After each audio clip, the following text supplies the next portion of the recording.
शिवाय। मित्रों, मैं आचार्य चंद्र प्रकाश अपने इस परम कल्याण साधन यूट्यूब चैनल में आप सबका हार्दिक स्वागत करता हूं। प्रभु के प्यारे भक्तजन जब उनकी पूजा में दीपक लगाते हैं तो जाने अनजाने में, आलस्य प्रमाद में कुछ ऐसी गलतियां कर बैठते हैं जिनसे उन्हें पूजा का पूरा फल प्राप्त नहीं हो पाता तथा शेष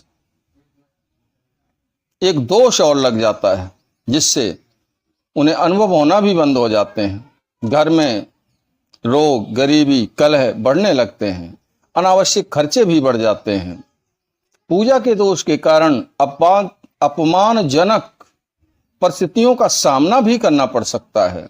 धन हानि की समस्या भी कभी कभी पैदा होने लग जाती है।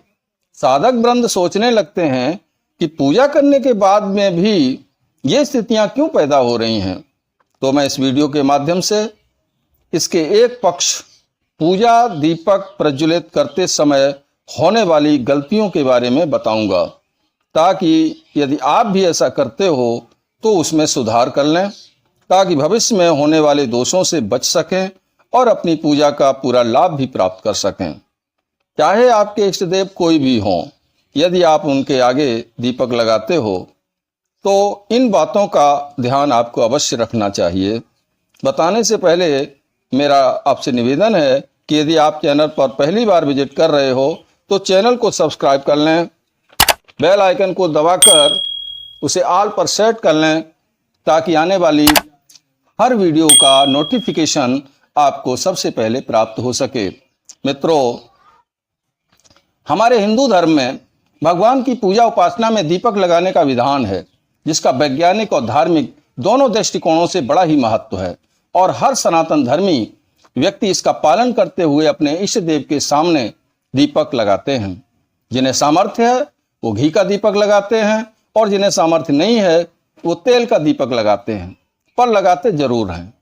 परंतु भूलवश, आलस्यवश कुछ गलतियां दीपक लगाते समय जरूर कर देते हैं, जिनसे हमारी पूजा का हमें पूरा लाभ नहीं मिल पाता।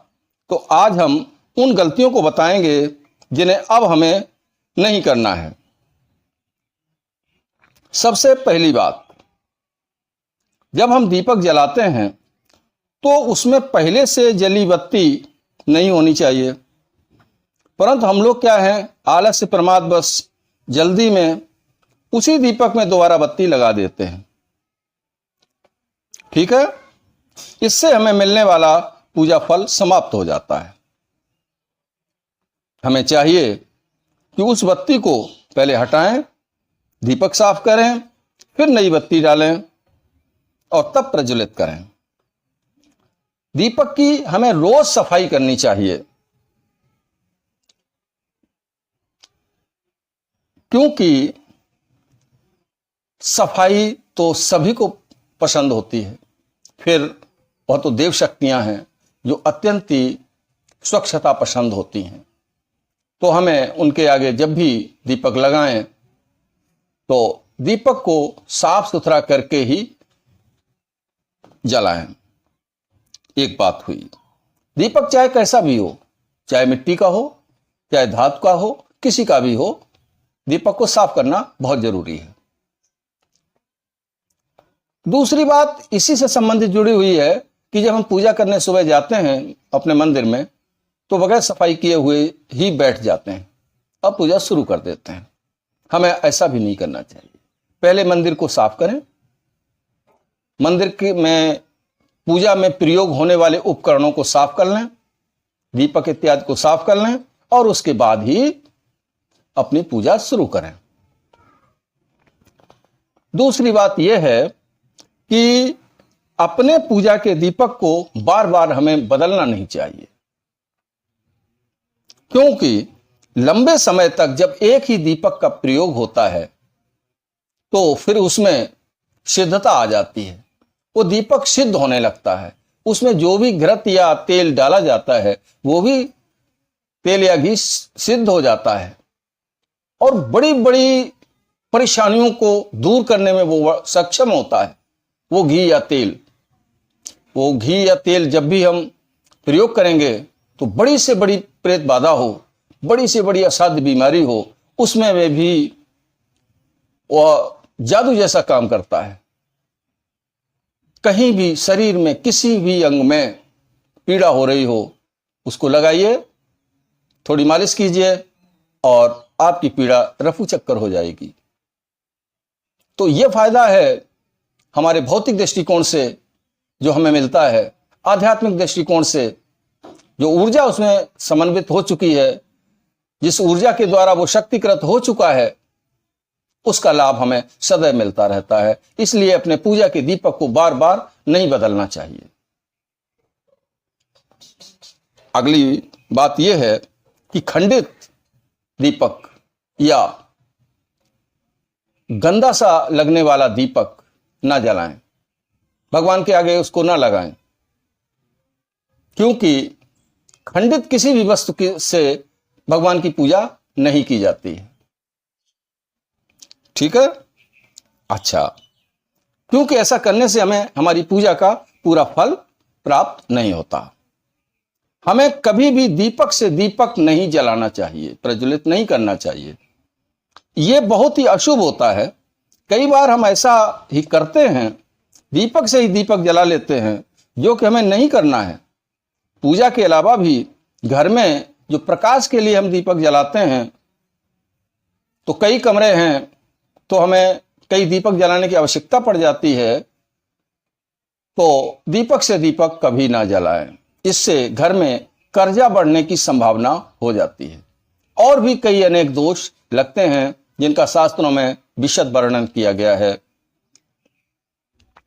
अब बात करते हैं कि घर में जो हमारा पूजा स्थल है, वहां पर हम दीपक एक रखते हैं, सिर्फ एक दीपक रखते हैं, और उस एक दीपक से ही हम भगवान को उसे समर्पित भी कर देते हैं, उसी से आरती कर लेते हैं, उसी को घर में घुमा देते हैं। ये सब करना अच्छा नहीं होता, क्योंकि इससे भी हमें एक दोष लगता है। जो दीपक हमने भगवान को धूप दीप के रूप में समर्पित किया हुआ होता है, उसे वहीं स्थिर रहना चाहिए जब तक कि वो स्वतः शांत ना हो जाए। यदि हम उसको बार बार उठाते हैं तो हमें एक दोष लग जाता है और हमें हमारी पूजा का फल प्राप्त नहीं हो पाता। इसलिए हमें चाहिए कि अपने पूजा घर में 2 दीपक रखें हमेशा। एक दीपक भगवान को समर्पित कर दें, उसे वहीं रखा रहना चाहिए पूरी पूजा साधना तक, जब तक वो स्वयं शांत न हो जाए। और दूसरा दीपक ले जाकर के उसकी आरती करें, उसी को अपने पूरे घर में घुमाएं। चाहे उसमें आप तेल डालें, चाहे घी डालें, चाहे कपूर आदि जलाएं, उसी दीपक को हमें घुमाना चाहिए और साथ ही साथ आरती वगैरह भी उसी से करनी चाहिए। बात ठीक है। अब अगली बात करते हैं कि कब हमें गोल बत्ती लगानी चाहिए दीपक में और कब लंबी बत्ती लगानी चाहिए। तो जो माता रानी के उपासक हैं, जो देवी के किसी भी स्वरूप का ध्यान करते हैं, पूजा पाठ करते हैं, दीपक लगाते हैं, उन्हें चाहिए कि वो लंबी बत्ती के दीपक जलाएं, उसमें लंबी बत्ती डालें, दीपक में लंबी बत्ती का प्रयोग करें।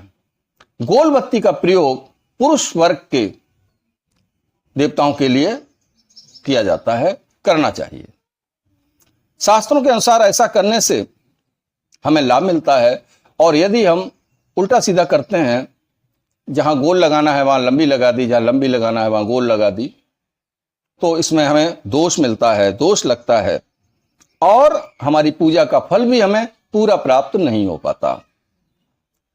इसी प्रकार से अन्य कई दोष भी इसमें लग जाते हैं, तो हमें यह सावधानी रखना चाहिए। घर में अनेक रोग भी पैदा हो सकते हैं। अगली बात, जब हम बाहर मंदिर में पूजा करने जाते हैं तो वहां पूजा करते हैं, दीपक लगाते हैं, भोग लगाते हैं, सामग्री भी अपनी साथ में लेके जाते हैं। कभी कभी भूलवश उसमें से कुछ वस्तुएं हमें छूट जाती हैं घर वापस आते समय। जब ध्यान आता है कि अरे हम तो फला फला वस्तु छोड़ आए हैं, चलते हैं वापस लेके आते हैं, नहीं, ऐसा विचार भी मत लाना। ऐसा विचार मत लाना कि वो चीज रह गई है, हमें अब लाना है, नहीं, उस वस्तु को भूल जाओ। और वो वस्तु आपकी माचिस भी हो सकती है, जल का लोटा भी हो सकता है, बत्तियां इत्यादि भी हो सकती हैं, और भी कई एक चीज हो सकती हैं। तो आप उन्हें वापस लेने ना जाएं। जो भी व्यक्ति इन वस्तुओं का उपयोग करेगा उसका पुण्य फल आपको ही मिलेगा, क्योंकि वो वस्तु आपकी है। भगवान किसी के साथ अन्याय नहीं कर सकते। इसीलिए कहा जाता है कि मंदिर की भी कोई वस्तु हमें प्रयोग में नहीं लेनी चाहिए। हम सीधे सीधे चले जाते हैं, मंदिर का आसन है, मंदिर का लोटा है, मंदिर की बाल्टी है, वहीं नल लगा हुआ है, वहीं से पानी भर लिया और अपनी पूजा शुरू कर दी। तो फल कैसे मिलेगा? आपको नहीं, जिसका मंदिर है, जो उस मंदिर का जिम्मेदार है, देखभाल करता है, आपकी पूजा का फल उसे प्राप्त होगा। तो इसलिए जो भी सामग्री लेके जाएं अपने घर से लेके जाएं।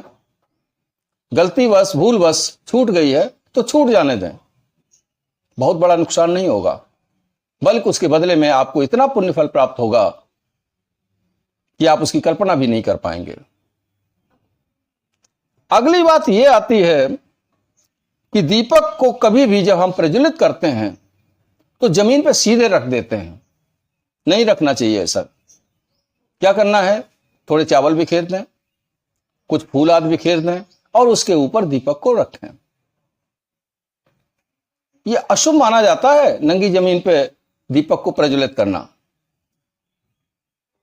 शुभ फल की प्राप्ति हमें कम होती है, कम मात्रा में होती है, और यदि हम फूल इत्यादि पर उसे स्थापित करते हैं तो यह बहुत ही शुभ संकेत होता है। भगवान इससे खुश हो जाते हैं, क्योंकि दीपक किसका प्रतीक है? ज्योत किसकी प्रतीक है? परमात्मा की प्रतीक है, परमात्मा की शक्ति की प्रतीक है। और उसका हम निरादर करें तो यह अच्छा नहीं है ना। इसलिए हमें चाहिए कि दीपक को कभी भी नंगा जमीन पर ना रखें, उसके नीचे फूल इत्यादि बिछा लें, चावल इत्यादि छिड़क करके उसके ऊपर हमें दीपक को रखना चाहिए। अब जो पूजा की हमने, तो कुछ माचिस की तीलियां हैं, पूजा के दीपक की जो बाती शेष रह जाती है जलने से, या अन्य कोई जैसे चावल हैं चढ़ा दिए, अब कुछ चावल शेष बच गए, तो इस तरीके की बची हुई चीजें हमें इधर उधर नहीं फेंकनी चाहिए। हम झाड़ू लगा देते हैं, अगर फैला हुआ है तो झाड़ू लगा देते हैं, वो झाड़ू लग कर वो इकट्ठा हो जाता है, कूड़े करकट में पहुंच जाता है, पैरों के तले कुचला जाता है। तो किसका अपमान कर रहे हैं आप? आप अपनी श्रद्धा का अपमान कर रहे हैं। जिन वस्तुओं से आपने भगवान की पूजा की, वही वस्तुएं आपके पैरों तले कुचली जा रही हैं। हो सकता है आपके ही पैर पड़ जाएं, हो सकता है किसी अन्य के पैर पड़ जाएं, तो इससे अपमान होता है, आपकी ही श्रद्धा पूजा का अपमान होता है। तो ऐसा मत करिएगा। आप उन्हें उठा करके, कोई गमला है घर में रखा है तो वहां रख दीजिए। गमला नहीं है तो कोई पवित्र जगह है जहां पर कभी पैर पड़ने की संभावना ना हो, तो वहां आप रख सकते हैं। और जो चावल हैं वो चिड़ियों को डाल दीजिए, जो प्रसाद बचा हुआ है बच्चों में बांट दीजिए। बहरहाल उसको इधर उधर ना फेंकिएगा। ऐसा करने से हमें हमारी पूजा का पूरा फल कभी प्राप्त नहीं होता। ठीक है?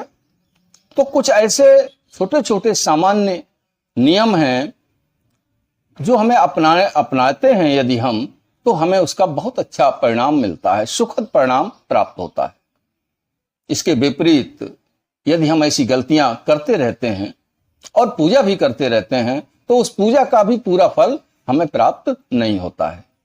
इसलिए मित्रों, इस बात का ध्यान रखना, यदि हमसे अभी भी ऐसी गलतियां हो रही हैं तो आज से ही इन्हें बंद करने की कोशिश करना और अपने भगवान को, अपनी साधना को, भगवान को खुश करना, अपनी साधना में सफलता प्राप्त करना।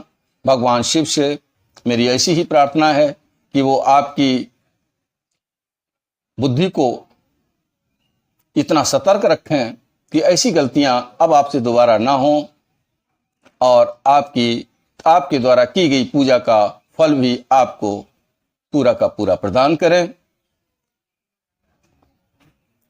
चलता हूं, मिलूंगा अगले वीडियो में नई जानकारी के साथ। तब तक के लिए ओम नमः शिवाय, ओम नमः शिवाय, ओम नमः शिवाय।